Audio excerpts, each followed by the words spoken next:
नमस्कार, सत्यदर्शन न्यूज मध्ये आपले स्वागत आहे। मी पायल शहा। एक नजर टाकूया आजच्या ठळक घडामोडीवर। अश्विनची क्रिकेटमधून निवृत्तीची घोषणा। भारताचा फिरकीपटू रविचंद्रन अश्विनने आंतरराष्ट्रीय क्रिकेटपासून निवृत्ती घेण्याची घोषणा केली आहे। अश्विनने हा निर्णय ऑस्ट्रेलिया विरुद्ध तिसऱ्या कसोटी सामन्यानंतर ब्रिस्बेनमध्ये जाहीर केला। या सामन्यात बरोबरी झाली आणि त्यानंतर अश्विनने आपली निवृत्ती जाहीर केली। अश्विनने आपल्या 13 वर्षाच्या कारकिर्दीत 287 आंतरराष्ट्रीय सामने खेळले असून त्यात 765 विकेट्स घेतल्यात।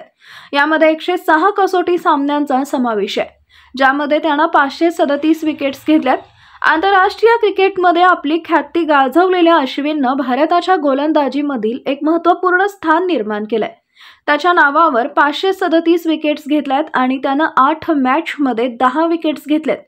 अश्विन हा भारताच्या टेस्ट क्रिकेटमधील दुसऱ्या सर्वाधिक विकेट घेणारा गोलंदाज आहे। त्याच्या पुढे फक्त अनिल कुंबळे 619 विकेट्स आहेत। अश्विनने आंतरराष्ट्रीय क्रिकेटमध्ये आपल्या निवृत्तीची घोषणा केली आहे आणि त्याने पत्रकार परिषदेत सांगितले, आज भारताच्या क्रिकेटपटू म्हणून मला माझा अखेरचा दिवस आहे। रोहित शर्मा यांनी अश्विनच्या निर्णयावर प्रतिक्रिया देताना तो त्याच्या निर्णयावर ठाम होता आणि आपल्याला त्याच्या इच्छेचा आदर करावा लागेल असं सांगितलंय।